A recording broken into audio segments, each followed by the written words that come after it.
Jeg vil nu definere cosinus, sinus og tangens ud fra enhedscirklen.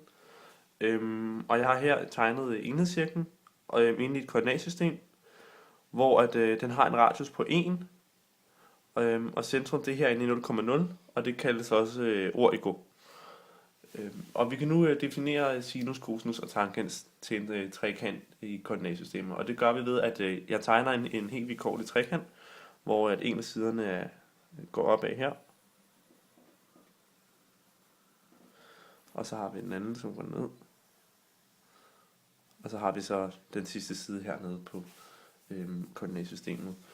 Og for at finde cosinus til v, så kalder vi den her vinkel hernede for vinkel v. Og så skærer vinklen så i et punkt, hvor første koordinaten hedder cosinus til v. Og det er heroppe, og så kommer vi ned her.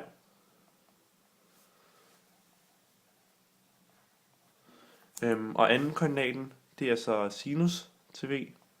Den går herover.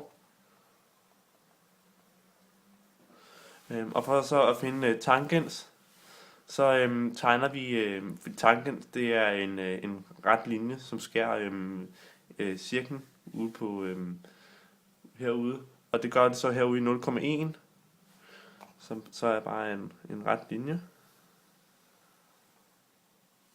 Og der er det her stykke så tangens til v. Nu vil jeg så formulere og bevise sætningen om, hvorledes man bestemmer vinkler og sider i en retvinklet trekant ved brug af sinus, cosinus og tangens. Og som man kan se her på papiret, der har jeg tegnet to retvinklede trekanter. Og den lille trekant hedder trekant A-mærke, B-mærke, C-mærke, og den store hedder ABC. Og de her to trekanter, de er ensvinklede, det vil sige, de har helt samme vinkler, men længderne på deres sider, de er forskellige. Jeg vil så vise, hvordan man kan så ved hjælp af skalefaktoren finde ud af, hvor mange gange større den her trekant er end den lille trekant. Og det kan man gøre ved den her formel her, eller det beregnes sådan her nede med k er lige med c, som er den her side divideret med c-mærke, og det er lige med c, og c-mærke det var det samme som 1, så der skriver vi c divideret med c, og c divideret med 1, det er så er lige med c. Og vi kan så ved hjælp af det her bevise, sætningen om, hvordan man bestemmer vinkler og sider i en retvinklet trekant ved brug af cosinus, sinus og tangens. Og det gør vi så ved, at vi tager a er lige med c gange a-mærke, og så a-mærke, det er det samme som sinus til vinklen a. Og hernede, der har vi så b er lige med c gange b-mærke, og så igen, så er b er lige med c gange cosinus til b, fordi at b-mærke, det var cosinus til b. Og så kan vi dividere med c på begge sider af lighedstegnet i udtrykning for a og b, og det gør så, at vi så får den her formel herover med a divideret med c er lige med sinus til a, og der har vi så ligesom herover fjernet c'et over på den anden side, og det samme hernede, b divideret med c er lige med cosinus til vinklen a.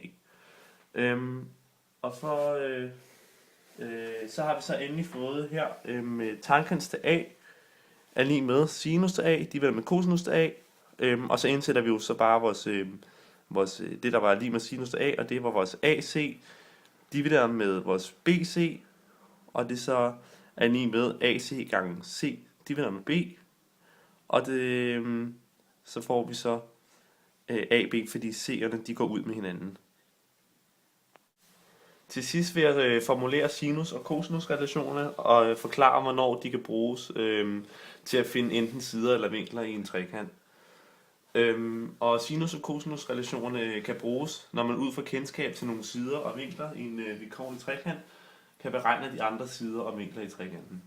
Sinus-relationerne kan ikke altid bruges. Hvis man for eksempel kender længden på alle tre sider i en trekant, kan man ikke bruge sinus-relationerne til at beregne alle vinklerne.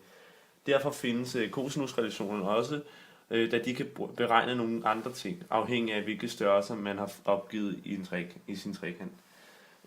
Og sinusrelationerne, de ser således ud. Sinus til A, divideret med A, er lige med sinus til B, divideret med B, er lige med sinus til C, divideret med C. Og kosinusrelationerne herover, de er givet sådan her. Cosinus til A er lige med B plus C minus A divideret med 2 gange BC. Og cosinus til B, det er så A plus C minus B divideret med 2 gange A gange C. Og til sidst, cosinus til C er lige med A plus B minus C divideret med 2 gange AB.